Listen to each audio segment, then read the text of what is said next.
They say the huge U.S. market is, quote, driven by price increases and high vaccine coverage rates generated by the 2009 influenza pandemic and the government's, quote, universal flu shot recommendation in 2010. They add that, quote, campaigning by U.S. authorities will continue to drive up flu shot sales. Meanwhile, doctors at the CDC now quietly admit on their website that, quote, CDC does not know exactly how many people died from seasonal flu each year.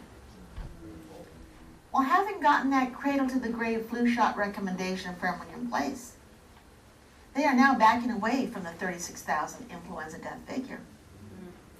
CDC now says that, quote, only 8.5% of all pneumonia and influenza deaths and only 2.1% of all respiratory and circulatory deaths are influenza-related. You can almost hear those liability-free drug companies and doctors laughing all the way to the bank. Go to nvic.org to learn more about influenza and the vaccine. It's your health, your family, your choice. Wow. I never got my flu shot. Yeah. 2 years ago, but I have. Makes you want to run out and get a flu shot, doesn't it? My mom told me this year that I should get one. I told her no. No. So I And won't what you'll do, John, we're videotaping this. So we'll put this talk on our website. So if you're talking to anybody who's faced with this, they should watch this. And it should start them on a quest to get information about this, right? I think it warrants some critical thinking, right? So anyhow, so let's talk briefly here as we move through this. What does a flu look like versus pneumonia, bronchitis, or sinusitis? Flu has a sudden onset. There usually are significant head-to-toe body aches, fever, a dry cough, headaches, sore throat, occasionally nausea and or diarrhea. Okay, so that would be the influenza. Okay. So pneumonia, what are the features of a pneumonia? Well, you'll have a fever and there's a cough, but there's usually some phlegm. There'll be some shortness of breath and fatigue. You'll feel wiped out with low, oh, I'm sorry. Thanks. Thank you, sorry. Yeah, so fever, cough, usually with phlegm, shortness of breath, fatigue, feel wiped out, low energy. So a gradual onset, usually not as severe aches and pains like a flu. So the flu will be more sudden, whereas the pneumonia will be a little bit more gradual in its kind of like a slow burn sort of thing as come along. So bronchitis. This typically doesn't cause a fever, all right? There's a productive cough. That means you'll be coughing stuff, an irritated chest, but usually not shortness of breath, okay? So if you look with pneumonia, you're going to have a shortness of breath, all right? And that's one of the bigger things here. And then also you're not as fatigued. So for instance, you might be able to go to work even though you've got bronchitis. You might not be like laid low to the same degree you would like with pneumonia.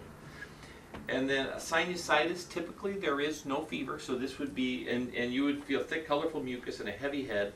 With sinusitis, you don't have the body aches and the fatigue, and you don't miss the work, those sorts of things. So that's kind of how you can kind of sort yourself kind of through this. Anyhow, so I was thinking, that's probably a good thing to at least have a conversation about when we say the flu and things like that. What is that versus, and then pneumonia, because they're both affecting the respiratory system, aren't they? So I guess what can you do? And I would say number one would be get adjusted. So anyone who is concerned about their immune system and keeping a strong and powerful, if you don't have a chiropractor and a speed dial, right? And I would say the frequency. I would say wellness classically is once a month, all right? But I would say I'm watching people who are, if you're pushing yourself pretty hard, you would probably benefit from a little more frequent than that even, right? Because I think with the stress we're under and the pace that we live our lives, I know some people every other week, or maybe every 3 weeks, or once a month, somewhere in that range. So that's a really good thing. You can go longer than once a month, but at that point, I start to question whether it's really preventative, right? If you're trying to really get your shields up and really be powerful in your life, then consider, I would say, between 1 to 2 times a month, I think would be a really good thing. Proper nutrition, so that means you need to be supplementing with some sort of nutrient. So if you're not taking any good quality vitamins or whole foods or things like that, you really need to consider that. Lots of water. That's right. Lots of live foods, local and fresh. Avoid processed food. So we're talking, what are the things that it takes to be healthy? And this is where we have regular exercise. And I would say, I would rather you do short exercise, a little bit more active, more times per week. So I would rather you do 5 weeks and say 15 minutes a day rather than 3 weeks or 3 times a week at 30 minutes. You know, I don't really care. They would all work. Just move your body on a regular basis, all right? Get adequate and fitful sleep. Avoid immune suppressants. Like, don't take over-the-counter cold remedies and things like that. So if you're, so and I guess the challenge I would say for you is a chiropractic philosophy says the body doesn't need any help, it just doesn't need interference. So that means don't be shoving things like Advil and, you know, ibuprofens and all that stuff, Tylenol. Don't be taking any of that stuff. Keep that out of your house. Be attentive to your body. Nourish it. Avoid allergy fills. Say no to antibiotics, but yes to probiotics. So get your colon going. Just keep that thing percolating, right? Because that's really important. Now, something that Larry and Bonnie, we wanted you guys to share just briefly about some of your experience, and it has to do with, you may have heard about essential oils, and I don't know, do you want to just share something briefly here, Bruce? Yeah.